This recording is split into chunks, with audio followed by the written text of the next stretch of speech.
Today we are having classes over the TV. It means that even those who drop out of school because of financial challenges had the opportunity. For example, I take my case.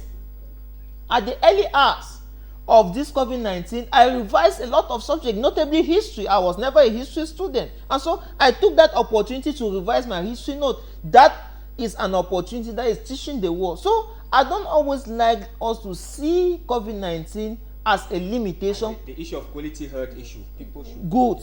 Today we are almost all going back to our roots. They are seeing Africa now like the mother continent, because concoction that have come out from a herbal solution is helping everybody. We have heard somebody who was supposed to be dealing with spiritual issue, Bishop Kleda in Douala, who has turned to be a spiritual, a herbalist, and the whole world is almost about to celebrate him. We had the case of Rajonina in Madagascar. That, thanks to that, I'm telling you, I want to give you 5 years to see what will happen to President Rajonina, because he has become an African figure.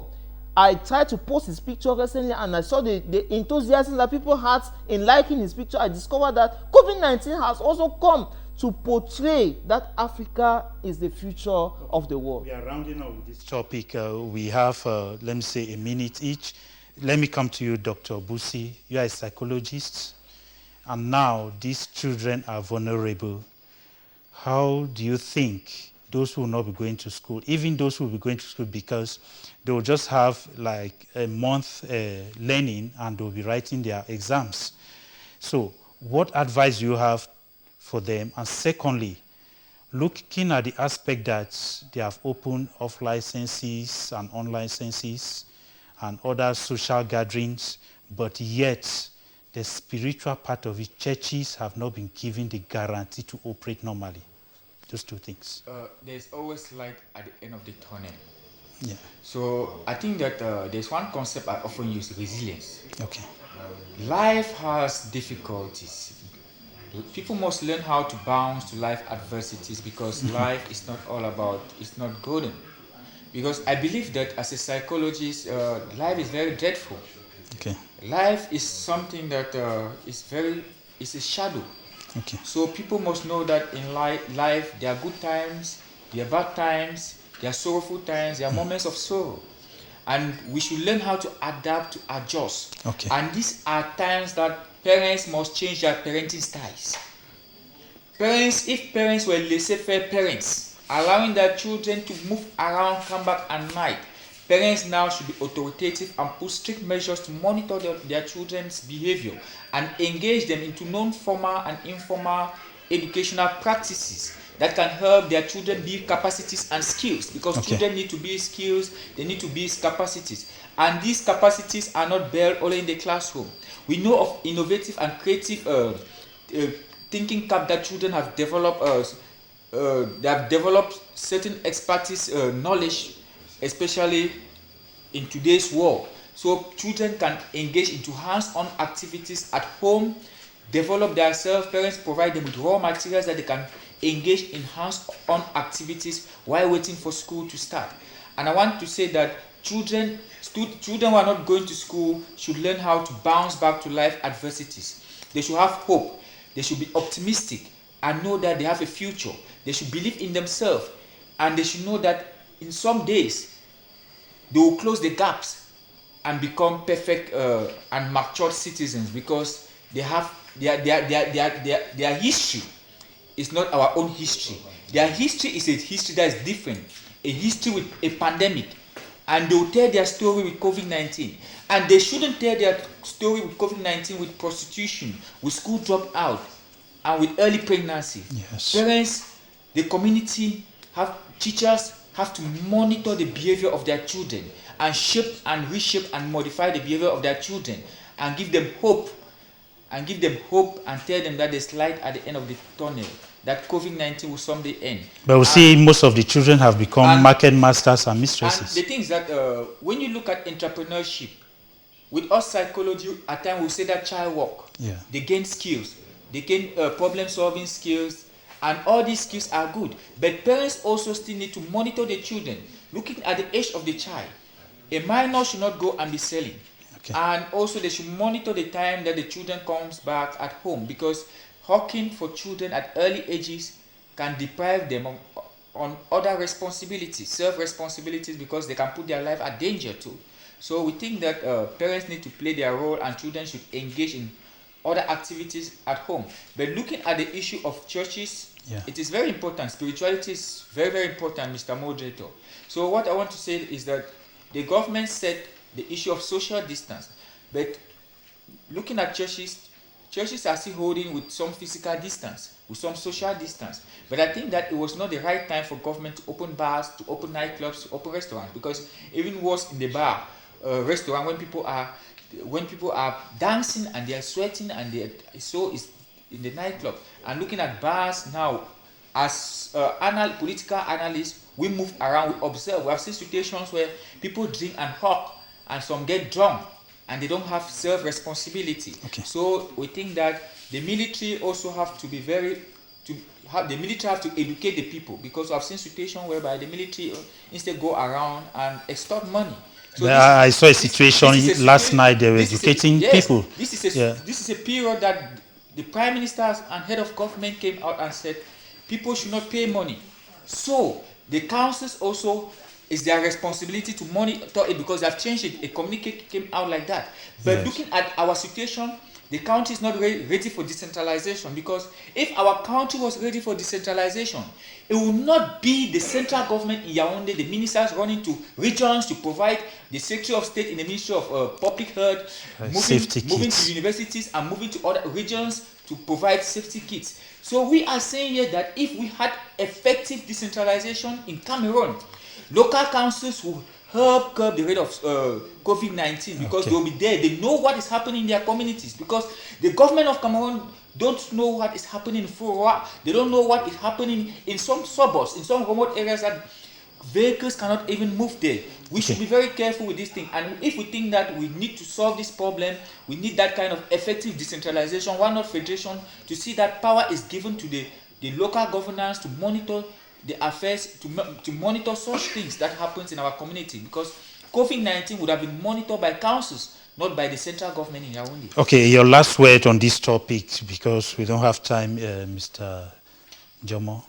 Yes, I want to focus my advice to young people, to tell them that as an individual, I have seized at least 4 opportunities out of COVID-19. The first thing, I took awareness early. I got interested into the statistics. The more it was increasing, the more I was improving my sanitation situation and the preventive measure. If you don't see me here with a face mask, please, it's not far away from me. It's simply inside my pocket, and because we have been tested before we came into this hall, there was no need putting it.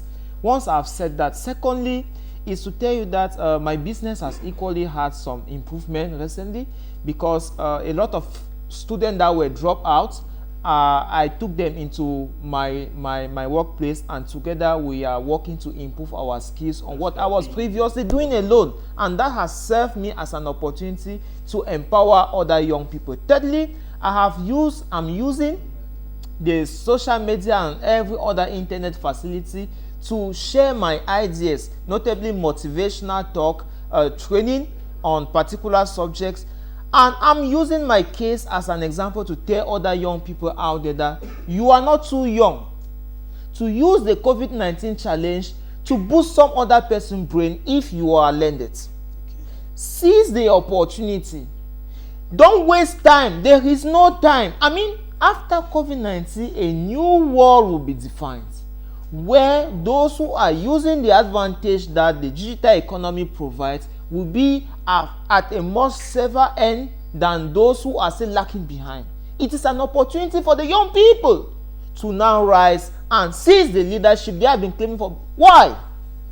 And that is what I'm going to learn, because the old are skeptical. They are not internet friendly. They are not digital market friendly. And so they are running away. They are shifting behind. Though they are still claiming a strong part of the money, but technically they don't have, they are afraid they have that phobia. They don't want to approach the digital economy. And so young people that are much more energetic, that is an opportunity for them to jump into. This afternoon, for example, I was accompanying a structure that is organizing preparative classes for competitive exam. Last year he organized, he did not need my services, but this year he has students from Garuwa, students from Marua, and he needs the internet facility to reach them with their notes. So what I do, I simply go and record the class and I share to those students.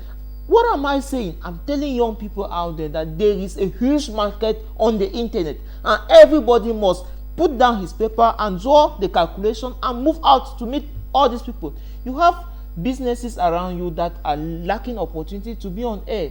You have media houses here that have camera. Why not come and record a program, sign partnership with them, and you send it outside there? There are opportunities. People should get up and work and stop complaining. Mr. Mojeto, let me just concur what my learned friend here is saying, a learned politician. I want to say that, Mr. Mojeto, I've been teaching with Zoom. At first, I could not teach with Zoom, and I could sit at home, I prepare my lectures, I teach with my students. I want to say that COVID-19 is also making us to see the positive side of COVID-19 is that it's helping us to see a different paradigm shift, because we have concentrated in the face-to-face classroom, and I think that the Western world have engaged into hybrid learning, into blended learning, where the learning is digital.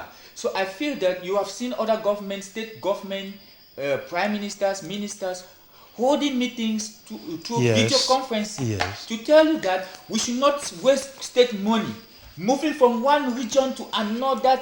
And you see the extravagant sum of money that some of these ministers move with convoys to regions. We think that this money, they can just sit in their offices, hold meetings with their delegates. There's no need living from Bamenda to Yaoundé for meetings. So we think that COVID-19 should also improve on our digital skills. And these are times that I think that in the university, the Minister of Higher Education have to spend a lot of money in terms of infrastructure, in terms of material, in terms of internet connections, in terms of internet communication in the school system. I think that the school systems, even in primary schools must be wireless. Secondary schools must be wireless, and all universities should be wireless, so that we should be able to meet the global society. Because COVID-19 has taught the world that we need to develop, because we need to develop fast, because we are talking of an emerging Cameroon. Cameroon cannot emerge in papers. Cameroon can only emerge in action, and this is the time for action. We must fight against gerontocracy, government of the age. Government of the age is what is killing our nation, and we think that the youth must be given the opportunity to engage in digital leadership to change Cameroon and make Cameroon a better place. If they are prepared. Okay. They are prepared. Psychologically, they are prepared. Physically, they are prepared. Intellectually, they are prepared. Okay, dear viewers, we want to say that given that we don't have much time, as we have other days, we shall be continuing with this topic, because COVID-19 is not yet ended. We want to say you keep on sending your contribution on the number you have on the screen, 678028885.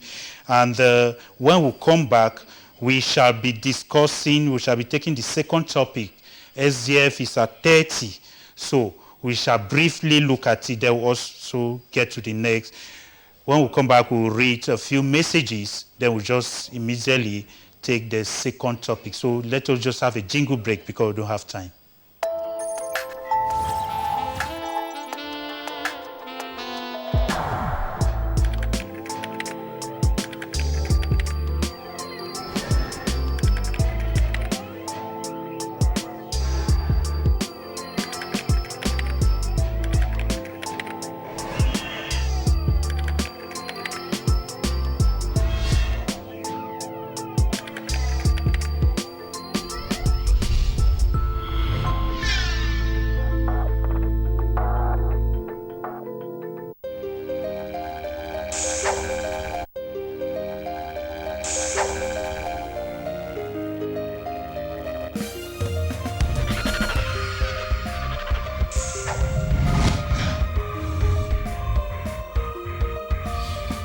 Touch that dial.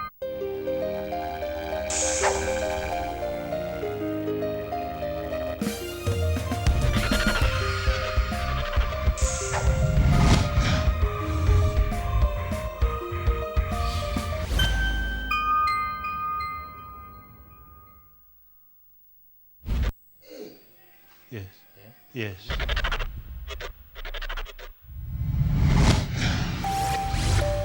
CMTV. Entertainment is never enough.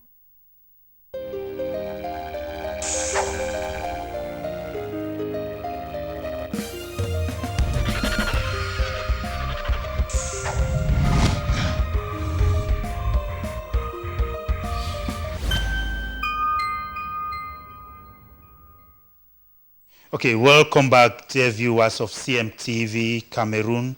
Welcome back, viewers of your favorite program,